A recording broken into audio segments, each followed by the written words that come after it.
saya nak balik ke Kelantan mungkin ada saya dan okey ya. Sama dah. Dah boleh. Start ni.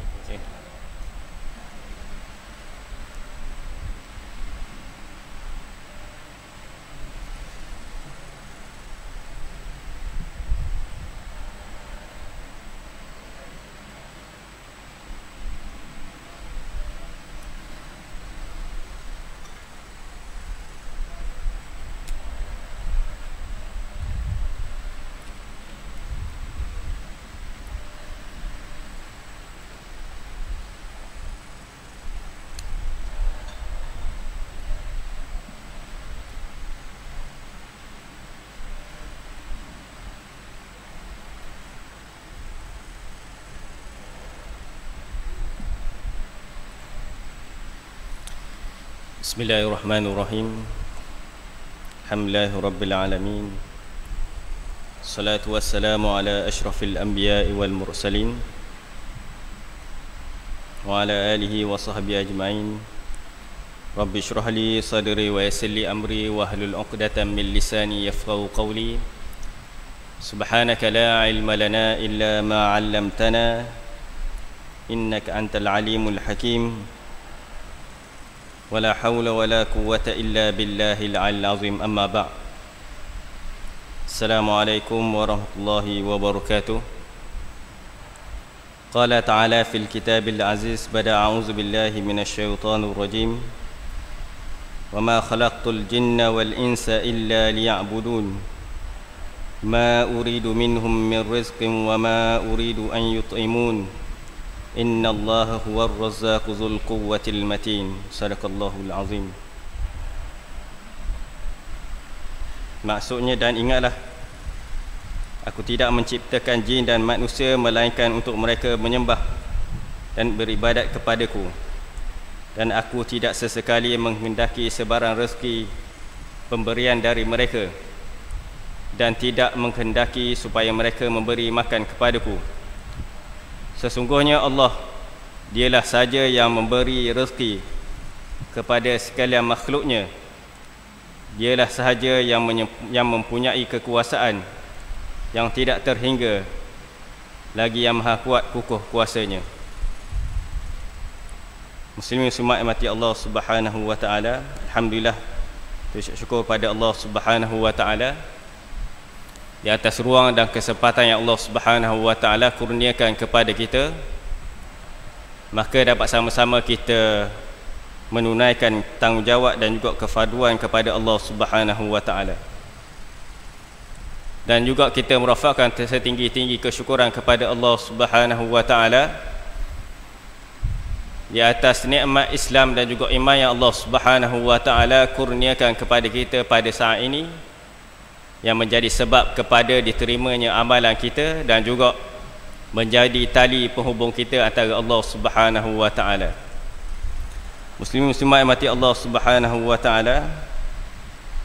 Jadi insya-Allah pada malam ni kita akan berkongsi berkenaan dengan apa erti saya menganut Islam. Jadi ada perjumpaan kita yang lepas-lepas, kita telah sebut bahawa kesatuan kita dengan Islam ni bukan hanya pada nama, bukan hanya pada ibadat saja, bukan hanya pada kehidupan kita saja, tapi pergabungan kita, penyatuan kita dengan Islam ni mestilah sempurna dari semua aspek. Sama ada dari sudut akidah kita, pegangan kita, kepercayaan kita, keyakinan kita, akhlak kita, cara hidup kita, semuanya perlu berpaksikan, perlu berpandukan kepada Islam.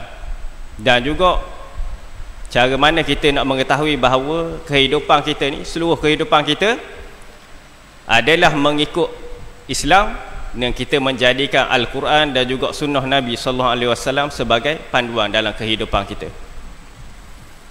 Mana mungkin kita seorang manusia sebagai hamba kepada Allah Subhanahu wa taala hidup tanpa agama. Manusia fitrah dia memerlukan kepada cara hidup. Agama ni ad-din, cara hidup. Maka cara hidup yang terbaik yang perlu kita yakin, percaya, berpegang bahawa Islam adalah agama yang terbaik untuk kita amalkan dalam kehidupan kita.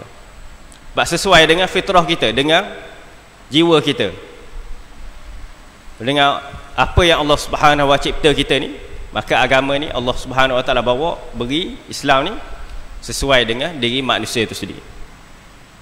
Orang yang menolak Islam, menolak cara hidup yang ditentukan oleh Allah Subhanahu wa taala, maka mereka ni berada dalam kerugian. Di dunia mereka ni hina, di akhirat mereka ni mendapat seksa daripada Allah Subhanahu wa taala, mendapat seksa api neraka daripada Allah Subhanahu wa taala. Kita hidup di dunia ni, kita ada segala nikmat, tapi bila mana kita bertemu dengan Allah Subhanahu wa taala di akhirat, maka kita ada dua pilihan saja. Pilihan kita sama ada syurga Allah Subhanahu wa taala ataupun neraka Allah Subhanahu wa taala.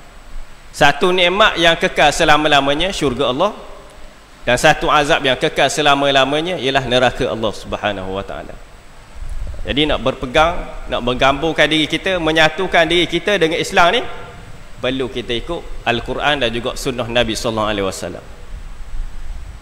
Dan buku panduan yang Allah Subhanahu wa taala beri kepada kita ni, mukjizat yang paling agung ni, Al-Quranul Karim, dan juga sunnah perjalanan hidup Nabi sallallahu alaihi wasallam ni, inilah mukjizat yang kekal sehingga hari kiamat. Walaupun zaman bersilih ganti, bertukarnya zaman, bertukarnya orang, hidup orang ni, mati orang ni, hidup orang ni, mati orang ni, adanya ulama, meninggal ulama ni, diganti dengan ulama lain pula, maka Islam dan juga panduan daripada Al-Quran dan juga As-Sunnah ni kekal sehingga hari kiamat. Jadi kita nak pilih, maka sudah tentulah kita memilih Islam, ad-din ni, cara hidup kita sepanjang hayat kita, sehinggalah kita menghembuskan nafas kita yang terakhir. Jadi dalam buku ni dia menceritakan sedikit sebagai pedoman kita, sebagai kaedah panduan kepada kita untuk kita menjadikan diri kita ni bergabung dengan Islam dengan sebenarnya. Walaupun tak semualah tau. Kalau kita nak belajar bab Islam ni, makan masa yang panjang. Mungkin kita start dari, kalau kita start dari muda lah tau, belasan tahun, mungkin sampai kita mati pun belum tentu kita habis faham berkenaan dengan Islam. Kalau kita bawa Islam tu, maknanya kalau kita mengaku bahawa kita Islam, bawa agama Islam, kadang ada orang hina Islam pun, maka kalau kita tak faham, kita hanya bawa semangat, maka semangat itu habis situ je. Tapi kalau kita bawa kefahaman, kita faham Islam tu benda, maknanya kita boleh terang kepada orang lain pula. Kita belajar, kita faham Islam ni, maka kita boleh terang kepada orang lain, maka situ ada tanda-tanda bahawa kita ni ada sedikit kefahaman terhadap Islam. Maknanya kalau hari ni, kalau orang suruh kita sebut ataupun ajar kepada orang lain berkenaan Islam, tak suruh bab sembahyang, zakat, tak lagi terang pasal Islam, kemungkinan kita pun tak mampu nak terang. Dan kita kena letak bahawa diri kita ni, wajib atas kita ni ialah menyebarkan Islam. Maknanya kalau kita kata sebar Islam ni, maknanya kerja pendakwah lah, da'i, mesti cakap depan. Nak sebar Islam mesti cakap depan. Tu pada pemikiran kita tau. Tapi sebenarnya kita boleh sebar Islam ni dengan tingkah laku kita. Kalau kita tengok di barat, maknanya akhlak tu, tingkah laku, adab yang baik ni ada di negara barat. Kalau pergi negara Islam acur, tak ada adab. Kalau ada adab yang baik sekalipun, boleh beri salam, boleh terima kasih, waktu je. Tapi ada adab kehidupan lain tak ada dalam negara Islam. Kalau tuan-tuan jalan pergi negara lain, pergi negara ni, akan nampak perbezaan tu. Kalau kita duduk Malaysia, sama-sama kita lah tapi kalau orang berjalan keluar, dia pergi senegara je, negara orang kafir, maka dia akan nampak perbezaan tu. Maknanya orang kafir ni ajar anak dia daripada kita kecil. Kita, maknanya kalau kita ni ajar anak kita bila besar baru kita nak ajar dia tapi orang kafir ni, orang barat ni ajar anak dia adab-adab ni, akhlak ni start daripada kecil. Bina anak dia sehinggalah boleh bawa adab ataupun akhlak yang baik dalam kehidupan. Maknanya kita kena ubah juga cara hidup kita ni, biar anak-anak kita ni Akhlak ni dibina daripada kecil dia. Bukan besar baru kita nak suruh dia. Dia hebat dari sudut akhlak, ada tingkah laku dok. Mana kena bina daripada kecil. Jadi sebelum ni kita telah berkongsi berkenaan dengan bagaimana musannif menyebut bahawa ada beberapa perkara yang perlu kita Islam ataupun Muslim, sebagai contohnya dari sudut akidah. Dan dari sudut akidah ni dibawa kaedah-kaedah ataupun perkara-perkara yang berkaitan dengan bagaimana kita nak selamat ataupun Muslim ataupun Islam dari sudut akidah kita. Yang pertama yang disebut, saya mestilah beriman, percaya, yakin bahawa pencipta alam ini adalah Allah Subhanahu wa taala. Ini kita sebut sebelum ni lah dah. Mana Allah Subhanahu wa taala ni maha bijak. Maknanya mencipta alam ni dengan bijaksana, menyusun alam ni dengan bijaksana. Tidak ada satu aib ataupun kecacatan pada alam ciptaan Allah Subhanahu wa taala. Ini nak menunjukkan Allah Subhanahu wa taala tu maha berkuasa, maha bijaksana menyusun alam ni. Kalau bagi pada manusia, beri pada manusia untuk susun alam ni, maka acur dak. Mana nak susun diri sendiri pun manusia belum tentu mampu pada tubuh badan dak.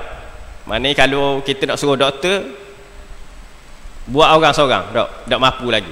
Hatta kalau nak buat jantung pun ataupun butir mata pun belum tentu doktor tu walaupun dia pakar dia boleh buat juzuk daripada sebahagian daripada tubuh badan manusia ni.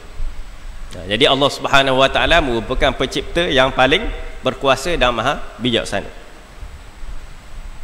Dan yang kedua, penulis menyebut bahawa saya mestilah beriman, percaya, yakin, berpegang bahawa Tuhan yang paling mulia ialah Allah Subhanahu wa taala, dan Allah Subhanahu wa taala menciptakan alam ni tidak sia-sia.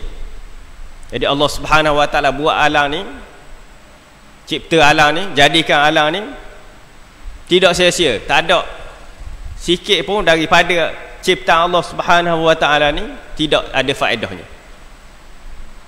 Daripada sekecil-kecil perkara sehinggalah kepada sebesar-besar perkara. Allah Subhanahu wa taala ciptakan lalat. Allah Subhanahu wa taala ciptakan semut. Allah Subhanahu wa taala ciptakan pasir, air. Semuanya memberi manfaat kepada makhluk, sama makhluk ataupun kepada manusia itu sendiri. Ada setengah-setengah ulama sebut bahawa alam ni Allah Subhanahu wa taala ciptakan untuk Nabi Muhammad sallallahu alaihi wasallam. Kalau tak sebab Nabi Muhammad, maka kita tak merasa nikmat duduk di alam dunia ni. Tak. Tapi maknanya Allah Subhanahu wa taala ciptakan alam ni tidak sia-sia, ada faedahnya. Ada siang, ada malam, ada faedahnya untuk manusia. Hatta maknanya kalau Allah Subhanahu wa taala ciptakan ulat hidup dalam tanah pun ada faedah dia. Tidak sia-sia Allah Subhanahu wa taala buat untuk manusia dan juga alam seluruhnya, ciptaan Allah Subhanahu wa taala. Dan yang ketiganya, Allah Subhanahu wa taala, saya mestilah beriman bahawasanya, yakin dan percaya bahawa Allah Subhanahu wa taala mengutuskan rasul-rasul, dan bersama dengan rasul-rasul ni diturunkan Al-Quran ataupun kitab-kitab petunjuk kepada manusia. Jadi Allah Subhanahu wa taala, kita kena yakin, kena berpegang bahawa Allah Subhanahu wa taala yang mengutuskan rasul-rasul kepada umat manusia untuk membimbing manusia.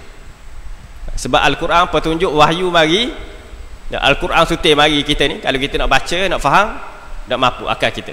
Jadi rasul mari terang kepada kita isi-isi kandungan wahyu daripada Allah Subhanahu wa taala untuk kita amalkan, untuk kita pelajari, dan juga kita jadikan ia sebagai perantaraan kita dengan Allah Subhanahu wa taala. Jadi insya-Allah malam ni kita masuk kepada poin yang keempat, ialah saya mestilah beriman, percaya, yakin, berpegang bahawa matlamat kewujudan insan ialah untuk mengenali Allah Azza wa Jalla. Seperti mana kita baca ayat tadi, wa ma khalaqtul jinna wal insa illa liya'budun. Dan tidak aku ciptakan manusia dan jin melainkan untuk menyembah, beribadat kepada aku. Jadi Allah Subhanahu wa taala ciptakan kita insan ni, walaupun Allah Subhanahu wa taala dah mana pada permulaan cipta Adam alaihissalam, Allah ni tahu, maha tahu. Bila mana malaikat tanya Allah Subhanahu wa taala, bila Allah sebut khabar kepada malaikat nak ciptakan khalifah atas muka dunia, maka malaikat pun bertanya pada Allah Subhanahu wa taala, sebab apa nak cipta manusia tak? Sebab apa nak ciptakan makhluk bernama manusia ni, sedangkan manusia ni buat dosa, buat kemungkaran, menumpahkan darah. Allah Subhanahu wa taala jawab pada malaikat bahawa aku lebih mengetahui tak? Walaupun Allah tahu bahawa penciptaan kita ni manusia akan membawa kepada keingkaran kita, akan membawa kepada dosa, akan membawa kepada perbunuhan, permusuhan.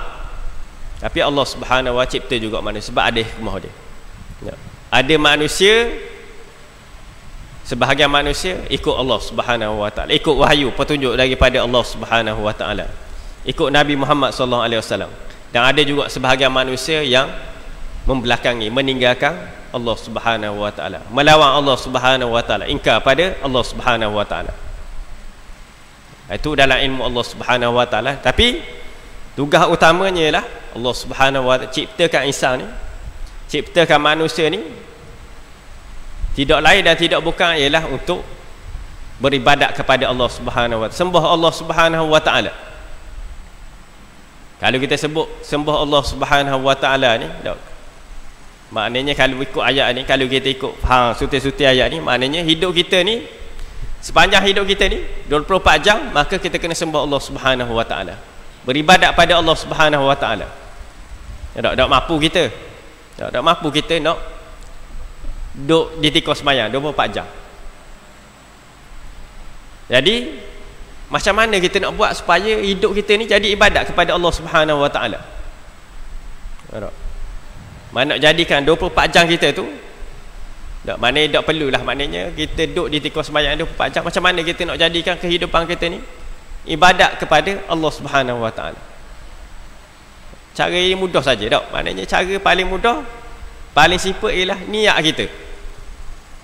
Semayang tu kena niat, kena buat lah tak? Tak boleh niat saja. Semayang tu wajib tu kena buat. Ada rukun fi'li, qauli semua tak? Tapi hal-hal lain dalam kehidupan kita ni, makan minum kita, tidur kita, mandi kita, bekerja kita, berlari kita, jalan kita, macam mana kita nak buat benda perkara harian kita dalam kehidupan kita ni ibadat kepada Allah Subhanahu wa taala, hanya dengan kita niat lillahi taala. Sebagai contoh, kita mandi, kita niat kerana Allah Subhanahu wa taala, maka mandi itu jadi ibadat. Kalau kita tak niat, mandi saja jadi adat, kebiasaan. Kalau kita mandi akad hadas pun tak, ada niat mandi itu pun dapat pahala ibadat, sebab ada kira ibadat tak, menghilangkan hadas tadi. Tak, hilang hadas kecil ke hadas besar, semuanya mendapat pahala daripada Allah Subhanahu wa taala. Tu benda kecil tak. Kalau benda kita semua buat tak, mandi, makan itu juga, makan kalau niat lillahi ta'ala kerana Allah Subhanahu wa taala, makan tu jadi ibadat. Kita makan dengan tujuan supaya kita makan ni boleh tenaga untuk ibadat kepada Allah Subhanahu wa taala. Jadi ibadat boleh pahala. Kita kerja tak, kerja keluar cari nafkah tak, siang malam, tapi niat kita ni cari nafkah ni kerana lillahi ta'ala, supaya nak melunaskan tanggungjawab kita terhadap keluarga. Kerja kita kerja sembang tu, nak cari duit tu tak, kalau tak ada niat lillahi ta'ala, tak ada niat dalam hati kita ni tak, dalam hati kecil ni tak ada niat, kita buat kerja ni kerana Allah Subhanahu wa taala, cari nafkah untuk makan anak bini kita ni, maka pekerjaan kita tu jadi sia-sia, jadi biasa, kebiasaan. Tapi kalau kita niat lillahi ta'ala, kita kerja 8 jam, maka 8 jam kita tu dapat pahala dari sisi Allah Subhanahu wa taala. Tu tak masuk lagi lah lain-lain tu tak, jujur amanah dalam kerja tu tak masuk lagi lah. Itu tambah lagi pahala tak. Nak khabar bahawa kita nak ubah kehidupan kita, kebiasaan kita buat tiap-tiap hari ni, nak jadi ibadat kepada Allah Subhanahu wa taala dengan kita ubah niat kita kerana Allah Subhanahu wa taala. Macam kita mari masjid lah tak, mari masjid Kalau kita duduk sahaja ni dak niat, dak dapat pahala i'tikaf tu dak. Mana masuk masjid terniat kita i'tikaf dalam masjid dapat pahala dak. Mari masjid dah pahala dah dak. Tapi kita duduk dalam masjid ni kita niat i'tikaf kerana Allah Subhanahu Wa Taala dapat pula. Ya dak. Itu kebiasaan kita buatlah dak. Beribadat kepada Allah Subhanahu Wa Taala dalam semua kehidupan kita. 24 jam kita semua kerana Allah Subhanahu Wa Taala. Dan sebab apa kita kena beribadat kepada Allah Subhanahu Wa Taala 24 jam ni dak? Dalam kehidupan kita, tidur kita, makan kita, mandi kita, berlari kita, kerja kita. Sebab apa kena untuk Allah Subhanahu Wa Taala? Sebab Allah Subhanahu sebut dah bahawa yang beri rezeki ni sama ada harta ke, duit ke, kesihatan ke, tenaga ke, semuanya daripada Allah Subhanahu Wa Taala. Allah tak minta daripada kita tak? Maknanya Allah tak minta rezeki, kita beri rezeki kita tu, makanan kita tu kepada Allah Subhanahu Wa Taala. Allah beri belaka tak? Rezeki kesihatan tak? Kalau kita sebut rezeki ni orang mikir tak? Kalau orang muda-muda lah tak? Kalau kita sebut ke dia rezeki ni dia dapat rezeki, hari ni dapat rezeki, dapat duit lah. Jarang orang sebut hari ni saya ada rezeki hari ni. Apa dia tak? Kesihatan. Tak ada orang sebut gitu. Maknanya kita ada kekuatan kita ada kesihatan kita merupakan rezeki daripada Allah Subhanahu Wa Taala. Waktu Allah Subhanahu Wa Taala beri kepada kita supaya kita boleh guna untuk ibadat pada Allah Subhanahu Wa Taala. Ada keluarga yang soleh-solehah apa? Satu rezeki bagi kita. Tak. Maknanya pahala kita bertambah disebabkan oleh dia, disebabkan oleh keluarga kita pun beribadat kepada Allah Subhanahu Wa Taala, sembah Allah Subhanahu Wa Taala, dapat pahala free, dapat pahala percuma. Tak perlu tak, maknanya kita tak perlu orang kata kalau buat ibadat kepada Allah Subhanahu Wa Taala ni kena bijak tak.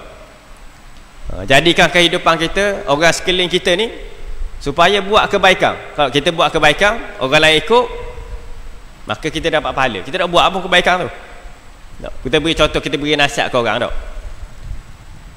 Sembahyang wajib tu sembahyang wajib lah, mana tak? Kita beri nasihat kepada orang lain supaya buat perkara sunat, sembahyang sunat. Contohnya sembahyang duha ke, tak? Sembahyang witir ke, kita beri nasihat kepada dia. Maka orang tu buat, kita dapat pahala. Kita buat, kita tak buat dia. Kita beri nasihat aja. Ya tak? Maknanya perkara ibadat ni kita kena letak dalam kepala kita ni bahawa benda tu mudah. Tak? Mantap. Tapi kalau tak ada kehendak daripada kita, tak ada ikhtiar daripada kita, maka benda tu tak jadilah tak?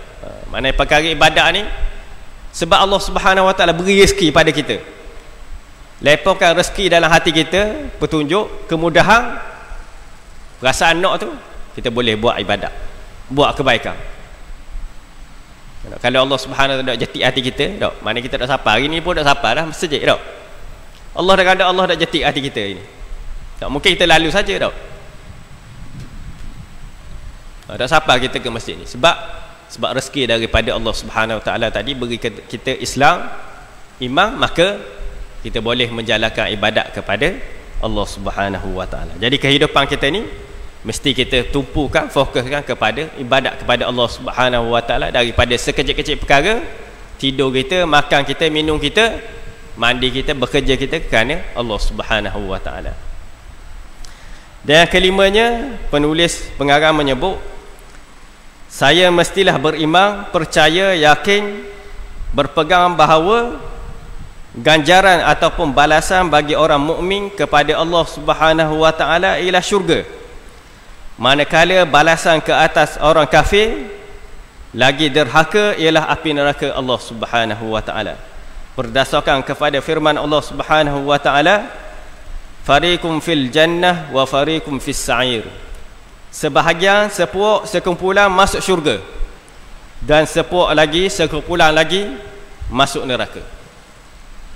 Jadi kita kena yakin, kena berpegang bahawa segala amalan kita yang kita buat, ganjaran daripada Allah Subhanahu Wa Taala ialah syurga daripada Allah Subhanahu Wa Taala.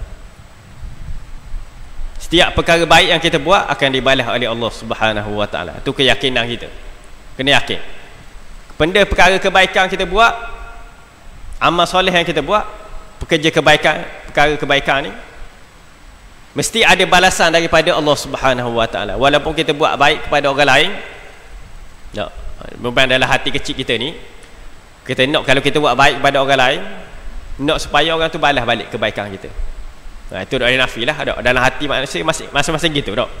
Bila kita buat sesuatu baik kepada orang lain, kita harap satu hari nanti bila kita susah, ia tolong kita pula. Itu memang dalam hati nurani kita gitu, tak? Manusia gitu. Dan kalau kita buat baik pada orang lain dan orang lain tu tak membalas kebaikan kita, maka kita kena yakin, berpegang, percaya bahawa ada ganjaran daripada Allah Subhanahu Wa Taala di atas perbuatan baik kita tadi tu. Perbuatan soleh kita, perbuatan baik kita tadi tu akan dibalas oleh Allah Subhanahu Wa Taala. Sekalipun walaupun kita susah atas dunia ni, dalam kita melakukan kebaikan pada Allah, ketakwaan kepada Allah Subhanahu Wa Taala, kita jaga diri kita daripada perkara-perkara yang dilarang oleh Allah Subhanahu Wa Taala, kita buat segala perkara yang disuruh oleh Allah Subhanahu Wa Taala, walaupun kita hidup di dunia ni miskin, tak ada berharta, tapi di akhirat kita kena percaya, pegang bahawa segala kebaikan kita tu akan dibalas oleh Allah Subhanahu Wa Taala. Duduk atas dunia ni, kadang-kadang orang Islam ni tak ada pun kita nampak, kadang-kadang nak kata orang Islam ni kaya sikit sangat, tak? Jutawan ke, hartawan ke, sikit. Tapi kalau kita tengok orang kafir, orang bukan Islam, maka ramai di antara mereka ni kaya, tak? Kerja biasa je, tak? Maknanya keluar tu pakai t-shirt, pakai seluar pendek, tapi duit banyak, tak? Kalau kita tanya dia, tak? Mari jalan naik motor gitu je, tak? Rumah kecil je, tapi dalam tengok dalam bank dia banyak duit, tak? Nak makam dia, nak beli rumah, nak beli kereta, boleh belaka, tak? Dapat belaka ke dia atas dunia ni, walaupun dia ni kufur pada Allah Subhanahu Wa Taala, lawang Allah Subhanahu Wa Taala, tak beriman pada Allah Subhanahu Wa Taala.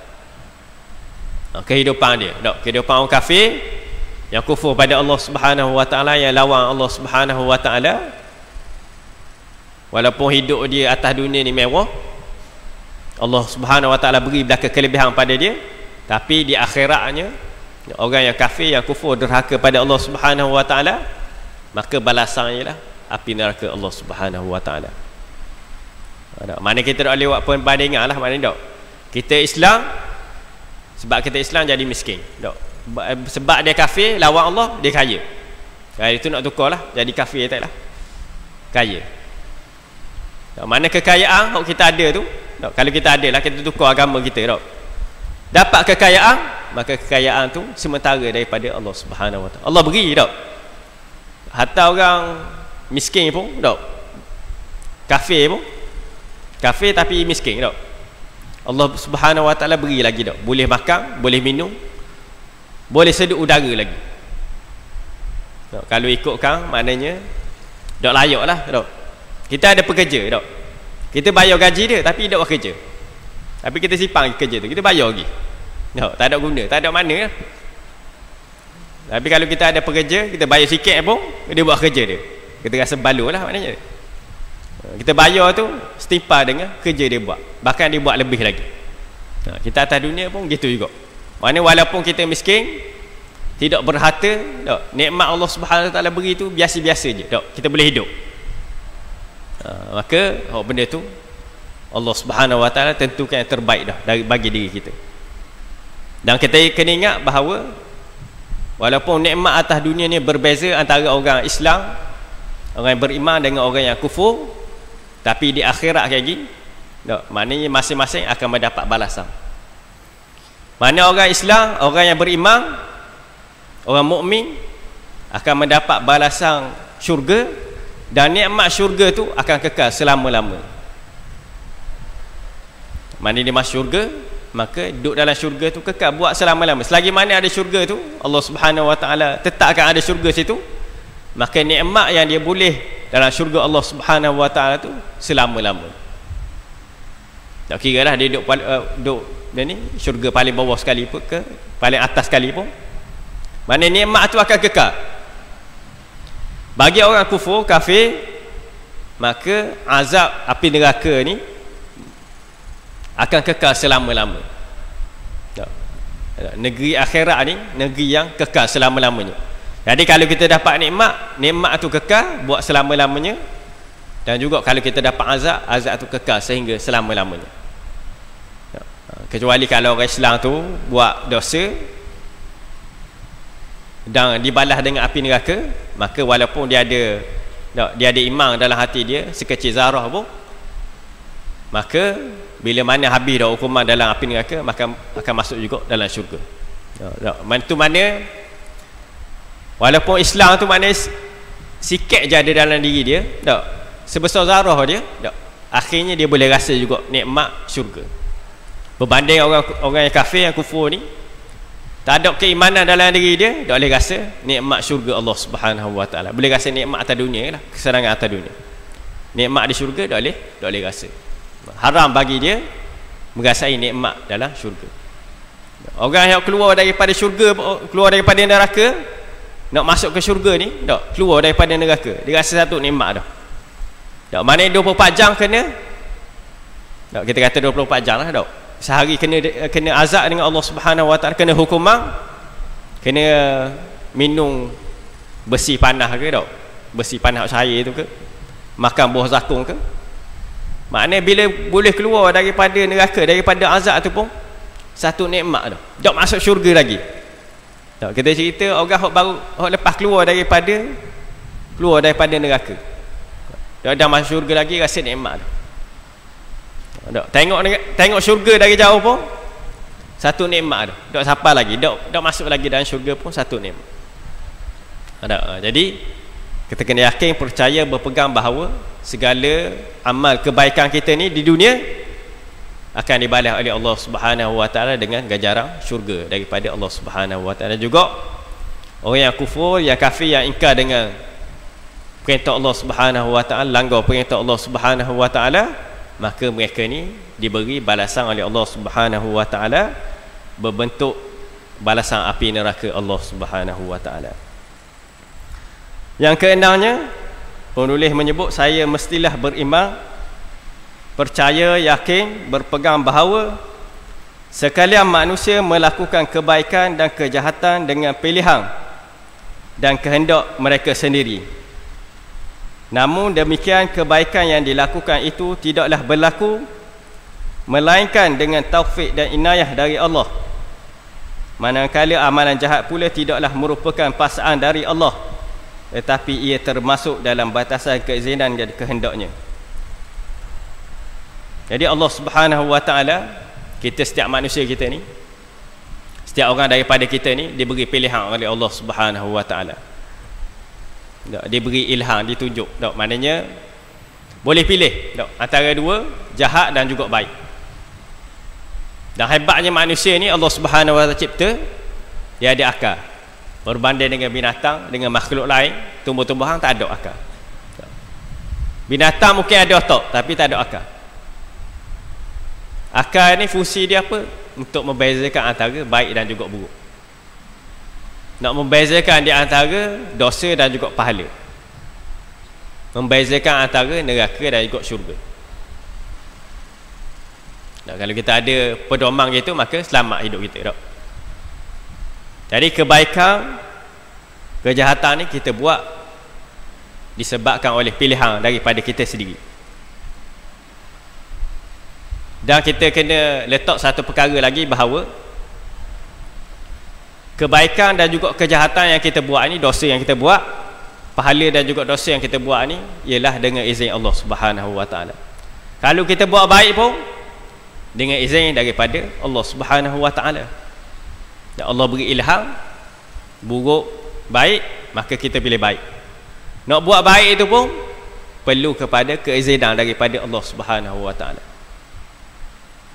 Manakala Allah Subhanahu Wa Taala buka dah jalan kebaikan, tapi Allah tarik nikmat kita, nikmat kesihatan kita, tak boleh buat baik tadi. Mana nak buat baik pun dengan izin Allah Subhanahu Wa Taala. Kudrat yang Allah Subhanahu Wa Taala beri kepada kita. Maknanya kalau kita ni tak ada kekuatan, Allah tarik kekuatan kita tu kesihatan, nikmat kesihatan kita tadi, kita nak ambil duit RM1 tu masuk dalam tabung pun belum tentu mampu. Mana ambil duit RM1, duit kertas tu, orang rengar tu, tapi tak ada kekuatan. Sebagai contohnya lupuh sebelah tangan. Kita cuba gana-gana pun, mana tak, usaha macam-macam mana pun, duit itu tak akan masuk dalam tabung tu. Tapi kalau Allah Subhanahu Wa Taala beri kekuatan, keizinan terhadap ilham kebaikan tadi ni, maka kita boleh akad duit RM1 tu masuk dalam tabung. Nak buat baik pun dengan kehendak dan juga izin daripada Allah Subhanahu Wa Taala. Dan kejahatan pun, kalau kita buat jahat pun, Allah buka ilham, mana tunjuk kebaikan, tunjuk kejahatan, maka kita pilih kejahatan. Kejahatan tadi kita, Allah Subhanahu Wa Taala tarik daripada diri kita nikmat untuk buat kejahatan tadi. Sebagai contoh, kita kata nak curi, tak? Mana terdesak sangat, tak ada duit ni, kita nak curi, maka Allah Subhanahu Wa Taala buka ilham, kita pilih jahat. Tapi tak disebabkan oleh Allah Subhanahu Wa Taala tak izin kita buat jahat tadi, maka tak buat jahat kita. Tu nikmat juga tu sebenarnya tak. Mana manusia ni dia cenderung untuk buat jahat, untuk buat dosa. Sebab buat dosa, buat kejahatan ni merupakan satu nikmat. Nikmat kejahatan tu lah, tak? Mana buat sekali, tak? Curi duit, kata tak? Ambil duit. Mula-mula ambil 10. Rasa tak ada apa lagi, tak? Rasa sedap, tak ada orang tahu. Esok-esok ambil 100. Sedap, boleh belanja, tak? Tu esok-esok ambil 1000 pula. Disebabkan oleh rasa nikmat dengan buat jahat ni, maka kalau ambil duit ratus-ratus ribu, juta-juta pun tak ada rasa bersalah. Tapi dia buat tadi, kejahatan dia buat tadi, ambil duit tadi tu, izin daripada Allah Subhanahu Wa Taala. Maknanya kita ada pilihan, tapi ketentuan Allah Subhanahu Wa Taala nak suruh kita buat baik atau jahat ni dengan izin Allah Subhanahu Wa Taala. Kita ada pilihan, kita ada ikhtiar, tak? Kita ada ikhtiar untuk kita pilih antara baik dan juga buruk, antara dosa dan juga pahala. Maka Allah Subhanahu Wa Taala yang beri keizinan, beri kekuatan untuk kita buat perkara baik ataupun perkara buruk tadi tu. Mana sesuai dengan kejadian manusia tu. Asalnya manusia ni, tak, maknanya cenderung kepada perkara yang nafsu suka. Bila nafsu suka, maka dia akan buat. Nafsu ni, bila mana nafsu ni boleh tunduk kita? Bila kita ikut Al-Quran dan juga sunnah Nabi SAW, baru boleh tunduk. Tak? Kalau kita ikut nafsu kita saja, hawa nafsu kita ni, tak? Kita ada nafsu, tak? Nafsu kita makan, minum. Tapi bila kita ikut hawa nafsu, dia jadi melampaui batas, lebih-lebih. Tak? Patutnya kalau orang tu kecil mani, tak boleh makan banyaklah gula, tak boleh makan banyak nasi, tak. Tapi disebabkan oleh hawa nafsu dia tadi lapar sangat ni, maka dia bahang belaka. Tak. Itu hawa nafsu, melampaui batas tadi. Tapi kalau dia ikut nafsu dia ni, makan minum macam biasa, maka tu memang fitrah manusia, tak. Jadi kejahatan, kita kena yakin, percaya, berpegang bahawa setiap perbuatan kita, sama ada baik ataupun buruk ni, kita ada pilihan.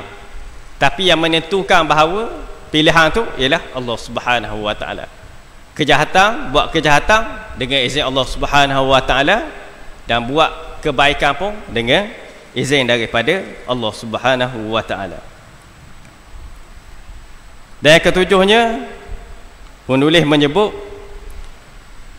saya juga mesti beriman, percaya, yakin, berpegang bahawa urusan penciptaan undang-undang itu adalah hak mutlak Allah Subhanahu Wa Taala. Tidak harus sama sekali manusia mendahului atau membelakanginya.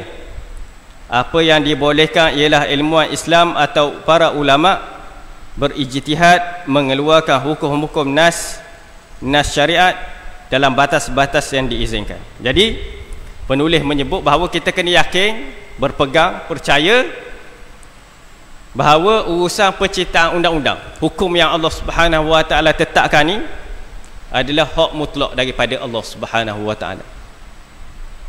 Tugas kita ikut. Walaupun ada setengah manusia ni, walaupun dia mengaku dia Islam, dia kata dia percaya pada Allah Subhanahu wa taala, tapi dia masih lagi menggunakan undang-undang manusia ni sebagai cara hidup dia, menentukan hukum-hukum, norma hukum dalam kehidupan dia. Paling mudah kita beri contoh ialah bila mana hukum dia hukum haram, halal, sunat, semua itu dalam sembahyang, kita katakan dalam sembahyang ada hukum haram, ada hukum sunat, ada hukum wajib. Perkara yang berkaitan dengan hukum-hukum ni hanyalah hak mutlak Allah Subhanahu wa taala. Kita manusia ni tak boleh ubah. Sebagai contohnya kita ambil dalam Quran sebagai contohnya faraid bagi harta. Kalau ikut hati kita ni, maknanya hukum kita ni sama-sama kita nak bagi sama rata. Ataupun orang lelaki boleh banyak, perempuan tak boleh langsung. Kalau ikut hati kita lah, kalau ikut adil kita, ukur orang keadilan kita, maka kita akan ambil mengikut hati kita, akal kita. Tapi tak gitu, maknanya Allah Subhanahu wa taala tetap ada pembahagian faraid ini mengikut apa yang Allah Subhanahu wa taala telah tetapkan. Dan begitu juga perkara-perkara lain, yang perkara-perkara yang tidak ada nas. Sebagai contoh kita kata dadah ni ataupun minum air daun ketung lah, tak ada nas dalam Quran. Nak kata haram ke, nak kata halal, tak ada nas. Kerana Allah Subhanahu wa taala sebut pasal dadah, pasal daun ketung, Allah Subhanahu wa taala sudah sebut dalam Quran. Dalam hadis Nabi pun tak ada. Jadi kita sendiri ni tak boleh nak tahu lah hukum halal ke haram ke. Tapi ulama-ulama ni orang yang banyak belajar berkenaan dengan hukum ni, nak keluar hukum ni bukan mudah maknanya dia kena belajar bahasa Arab, kena pandai bahasa Arab. Sebagaimana orang pandai ni lah tata bahasa Melayu ni lah, kena belajar setara tu, kena pandai istilah-istilah. Lepas tu nak faham pula ayat Quran. Ayat Quran ni kata halal ke, kata haram ke, nak buat keluar pula. Lepas tu nak jadikan hukum pula. Jadi banyak kaedah dan juga cara yang perlu untuk kepada keluar satu-satu hukum. Kalau kita tengoklah macam kita tengok COVID mana nak keluar hukum, sembahyang jarak tu. Berapa kali temu, berapa kali sidang baru boleh buat keluar hukum tu. Dan kita orang awam ni, bila ulama orang hak berkumpul buat keluar hukum ni, bila buat keluar hukum, maka kita ni ikut, kita tidak bersalah sebab kita orang awam, kita orang biasa, kita tak tahu. Hak boleh pahala, boleh dosa, orang mengeluarkan hukum tu. Jadi kita pula balas lebih-lebih. Padahal kita tak ada beban atas kita, dosa pahala tak ada beban atas kita. Beban dosa pahala tu atas orang yang mengeluarkan hukum tadi, istihad tadi. Benda-benda yang keluar, maka kita ikut sebab kita tak ada ilmu. Dan kita ni tak ada taklifan dosa dan pahala terhadap perkara-perkara yang kita tak belajar, kita tak ada ilmu benda tu. Masa orang pandai ni, pakar ni, dia boleh buat keluar lah ilmu-ilmu dan juga hukum-hukum ni. Jadi Allah Subhanahu wa taala berhak di atas undang-undang yang Allah Subhanahu wa taala buat, dan kita manusia perlu ikut, perlu patuhi segala undang-undang yang Allah Subhanahu wa taala turunkan kepada kita, sama ada sesuai dengan zaman kita ke tak. Mana zaman berubah jadi maju, maka hukum tu tetap berjalan sehinggalah ke hari kiamat. Tak ada pilihan, kita tak ada pilihan untuk pilih. Bila mana tetap ada hukum daripada Allah Subhanahu wa taala dan juga Nabi Muhammad sallallahu alaihi wasallam, maka kita kena ikut walaupun zaman berubah, orang berubah. Maknanya Al-Quran, hukum dalam Quran, sunnah Nabi sallallahu alaihi wasallam kekal sehingga hari kiamat. Jadi setakat itulah perkongsian kita untuk pada malam ni. Moga-moga kita boleh lah, mana boleh serba sedikit untuk kita bawa amalkan dalam kehidupan kita dan juga ke dalam ahli keluarga kita dan juga masyarakat kita. Wallahu alam. Assalamualaikum warahmatullahi wabarakatuh. Bismillahirrahmanirrahim. Alhamdulillahirabbil alamin wassalatu wassalamu ala asyrafil anbiya'i wal mursalin wa ala alihi washabihi ajma'in. Iftah alaina futuhal arifin warzuqna fahman nabiyyin wa zal mursalin wa imanal muttaqin birahmatika ya arhamar rahimin walhamdulillahi rabbil alamin.